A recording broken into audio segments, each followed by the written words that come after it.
Most people will only see a carpet of trash here. Daniel Bucher sees a scandal.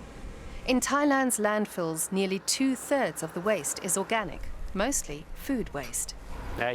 On the surface, this all looks like plastic waste. But when you look inside, as well as this soft, gooey stuff down there, it's all food, organic. It's biomass. These still look quite okay. They're well packed. You could probably wash them and make something with them. Originally from Germany, Daniel Bucher is head chef in a Bangkok hotel. Food, and reducing food waste, is important to him.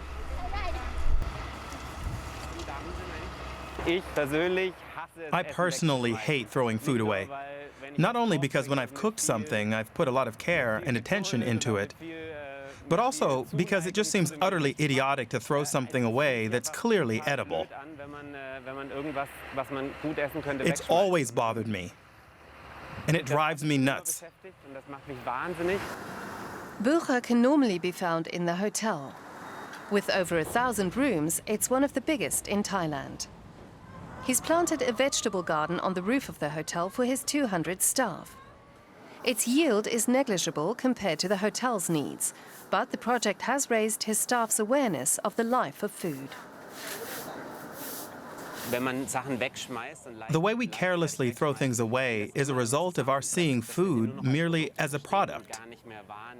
We're not aware of how difficult it is to actually plant something and how long the path is from the seed in the soil to the edible produce.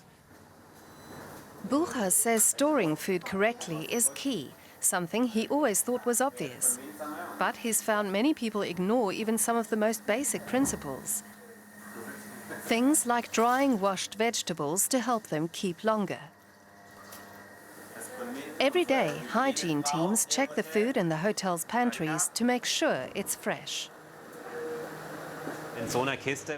If you have a bell pepper which is going soft in a box like this, a whole part of the box can turn very quickly, and then it has to be thrown away. Bucher says hotels waste food in part because the chefs have to work at a fast pace. So he set up a central kitchen in his hotel where many of the leftovers can be put to good use. We collect all the leftovers from preparation, the unused ends of vegetables or meat. At the various carveries in the hotel, there are always the bones left over. We collect them to make stock with. Normally, you wouldn't bother if you only used one onion, but when you've sliced hundreds of onions, there's enough for a stock. This hotel boasts 6 different specialty restaurants. There's also a buffet area with a variety of different stations for preparing various dishes. With a bit of supervision and planning, he's able to keep waste to a minimum. The boiled eggs left over from breakfast all land in there. It's a midday favorite. People really like eating it, and we don't have to boil the eggs in it. The problem is that breakfast eggs are cooked in the Western kitchen, but this is Chinese cuisine. Ideas like this have helped Bucher and his team cut the hotel's food waste in half over just 2 years. It wasn't easy. There was a learning curve and a lot of workflows had to be changed. Once you've got things working, it's easy and runs automatically. Once a month, Bucher and his team take stock. They take a look at what food has gone unused that day and how it could be transformed into gourmet cuisine. Everyone, let's go, let's go. You can take this salmon, for instance. We take the head. It was baked in a salt crust and make soups out of it. It goes into the Japanese breakfast soup. This you can break up.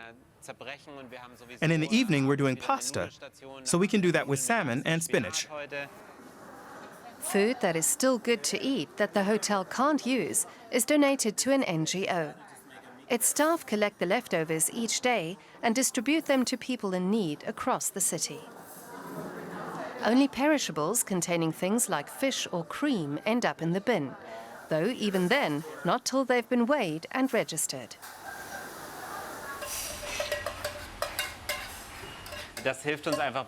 This helps us to better understand what we're throwing away and how much. We always compile our monthly report. Then we can see exactly how much it is and maybe manage to reduce it a little. And if I want to know where we're focusing on next, or what's next to be tackled, then we use that data to say, okay, these are the areas where we have to save in, where we have a problem. Data collection can be a good way to discover new solutions to old problems, like the problem of food waste.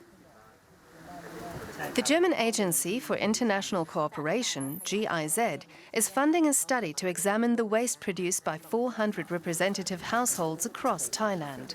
This kind of information hasn't been collected before, in part because the costs for garbage disposal here are levied at a flat rate and not according to volume or weight. We want to know how much garbage gets sorted and separated, where it goes to, and what happens to it. It's hoped that this data will help discover ways to reduce food waste. Food that ends up in landfills isn't just wasteful, it's also terrible for the climate. When organic matter rots, it releases methane gas, a powerful greenhouse gas that's estimated to be 25 times more potent than CO2. So organic waste is a real climate killer, especially in developing economies which rarely have modern recycling or composting technology. For Daniel Bucher, the solution is clear. We often talk about what to do with all the waste, and they're important debates. But we should really be talking about how we can prevent these trash piles from building up in the first place.